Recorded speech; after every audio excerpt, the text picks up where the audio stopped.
All right, that's right. You didn't see this coming. A morning devotional in the afternoon, where it is not morning in the States, but morning somewhere else. And if you're watching this on YouTube at any other time, then it's whatever time you're watching it anyhow, and it's not really valid. But today has been just such an interesting day that the morning gave way to afternoon, and afternoon to 3:17 in the PM. So here we are. The point, however, is always the same. I talk about something that stuck out to me in my Bible reading, and it gives us a thought to reflect on for the day. And I mean, the day is kind of halfway over, but that's fine. Also, for those who were on any of the life group or student leadership calls yesterday, I have opted against the quarantine beard. Turns out I like my beard nice and trimmed. My hair, on the other hand, nothing we can do about that here in Michigan with the barber and salons closed. Oh well. There's one verse that stuck out to me today from my reading in the Gospel of John in chapter 16. And it's John 16:33, the last verse in the chapter. And this might be one you're familiar with if you have spent any amount of time around the church and Bible. And if not, I'm glad to share it with you for the first time. It reads like this. It says, I have told you these things that you may have peace in this world. In this world you will have troubles, but take heart. I have overcome the world. To me, that is just such an amazing verse. And, as my wife and I talk, and as we just kind of go through this time, it just feels like such a relevant verse for us to sit and live in, because the truth is that if we've been given this peace, man, we ought to live into it a little bit more, I think. And that's not just for you, that's a me thing too. Like I think I look at kind of how my life and my work and my kind of everything has been disrupted. I just found out a video game that I pre-ordered that's supposed to come out on Tuesday. I'm not going to be able to get because the place I pre-ordered it to is closed until the quarantine and lockdown's over. So I'm out of luck. But you know what?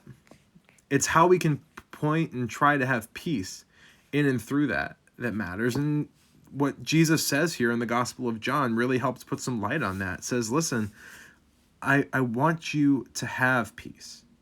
My goal is that you would be able to have peace. Where is that peace supposed to come from? It's supposed to come from recognizing the second part that says, in this world, you are going to have troubles, but take heart because I have overcome the world. And as followers of Jesus, what that means is we get to share in his victory. We are living in a time of trouble. And I think for many of us, passages like this that say, hey, you're going to have troubles at some point. I'm going to wave. And the like, they can sometimes seem abstract. And it's the same in passages like James that says, don't, consider it pure joy when you have troubles of any kind.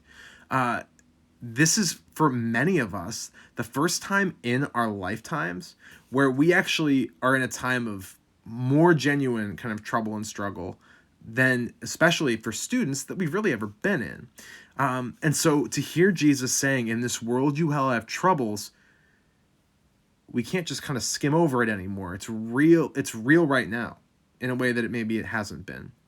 But then he says, take heart, for I have overcome the world.